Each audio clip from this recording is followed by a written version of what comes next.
प्रशिक्षण आईएएस के online platform पर आप सभी का स्वागत है। आज के एपिसोड में हम चर्चा करेंगे कर्नाटक की राजनीति से जुड़े एक बड़े मुद्दे पर। कर्नाटक में एक सांसद हुआ करते थे जो जनता दल सेकुलर था, उसके वो सांसद थे और उनका नाम था प्रज्वल रेवन्ना। प्रज्वल रेवन्ना का जो सेक्स स्कैंडल केस था वो पिछले साल बहुत ज्यादा सुर्खियों में था और उनके ऊपर बहुत ढेर सारे आरोप लगाए गए थे। उससे रिलेटेड एक बड़ा अपडेट आया है और ये मुद्दा केवल किसी राजनीतिक शख्सियत से संबंधित नहीं है, बल्कि ये एक सामाजिक न्याय का भी मामला है। महिलाओं के साथ होने वाले जो अत्याचार हैं उनके दिशा में किए गए न्याय का भी मामला है, इसलिए हम लोग इस पर चर्चा कर रहे हैं।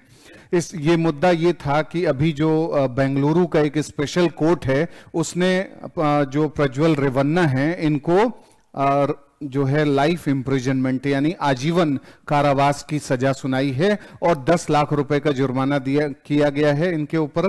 और उसका जो बेस है वो ये है कि इनके ऊपर रेप के चार्जेस थे। इन्होंने अपने घर में एक फार्म हाउस में जो डोमेस्टिक मेड है उसके साथ बलात्कार किया और उसने आरोप लगाया कि इन्होंने और इनके पिता भी कर्नाटक में एक्स मिनिस्टर यानी HD रेवन्ना जो हैं उनके ऊपर भी उस महिला ने आरोप लगाया कि इन दोनों ने वर्षों तक यौन उत्पीड़न उसका किया।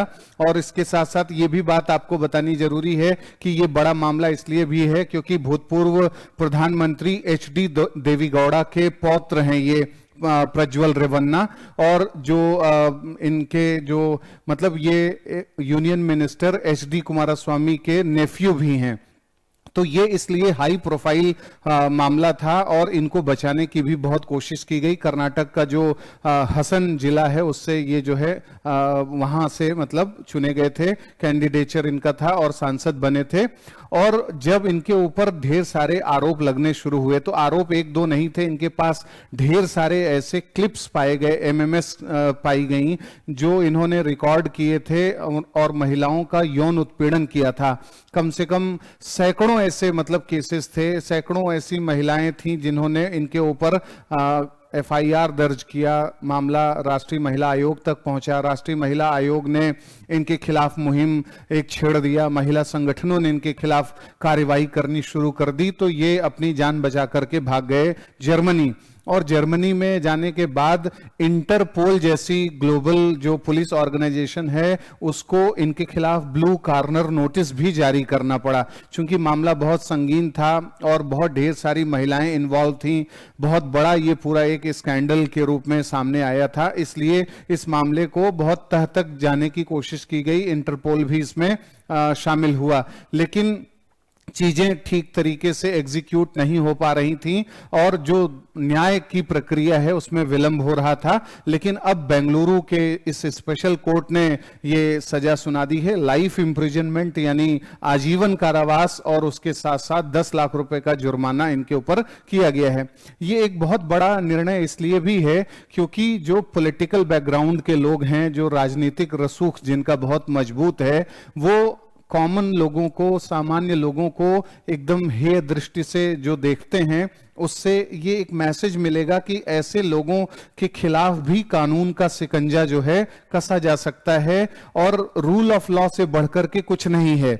ये सांसद थे, सांसदों का जो काम होता है वो है विधि निर्माण, कानून का निर्माण करना। ये महिलाओं के संरक्षण के लिए भी कानून निर्माण जो होता है उसमें भी अपना योगदान देते जब ये संसद में वोटिंग करते और तमाम काम करते। लेकिन उन्होंने इस तरीके के किसी भी जिम्मेदारी को, किसी सोच को, विमेन एम्पावरमेंट के बारे में नहीं सोचा, जेंडर जस्टिस के बारे में नहीं सोचा, और ये जो एक सामाजिक कलंक है इस चीज को नहीं सोचा। इन्होंने ये सोचा कि अपना जो पॉलिटिकल पावर है, अपना जो एक पॉलिटिकल बैकग्राउंड है, जैसे मैंने आपको बताया कि प्रधानमंत्री के घर से इनके पिता एक्स मिनिस्टर और ये खुद नेफ्यू एक यूनियन मिनिस्टर के, तो ये और खुद सांसद।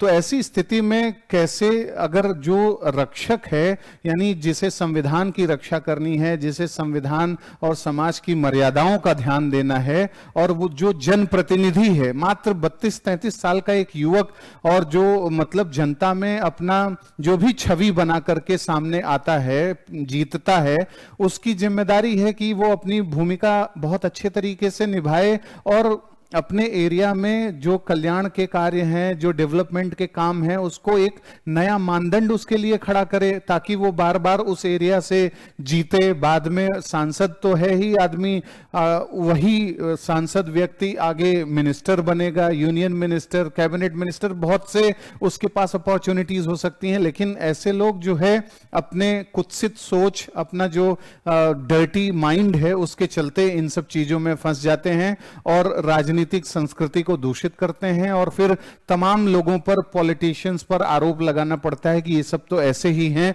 इस तरीके से अपने पावर का मिसयूज करते हैं, जनता का शोषण करते हैं और उनकी भावनाओं के साथ खिलवाड़ करते हैं। इसलिए ऐसे निर्णय आने जरूरी हैं। खासकर रेप केसेस में अक्सर ये बात हुई है कि फास्ट ट्रैक कोर्ट का निर्माण किया जाना चाहिए।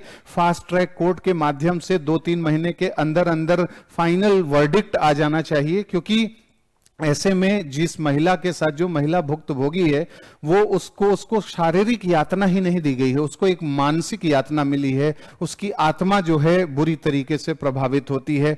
महिलाएं आत्महत्या कर लेती हैं, रेप विक्टिम्स आत्महत्या कर लेती हैं, उनका जो पूरा परिवार है वो बिखर जाता है, क्योंकि उनको किस तरीके से, किस सोच और किस नजर से देखा जाता है।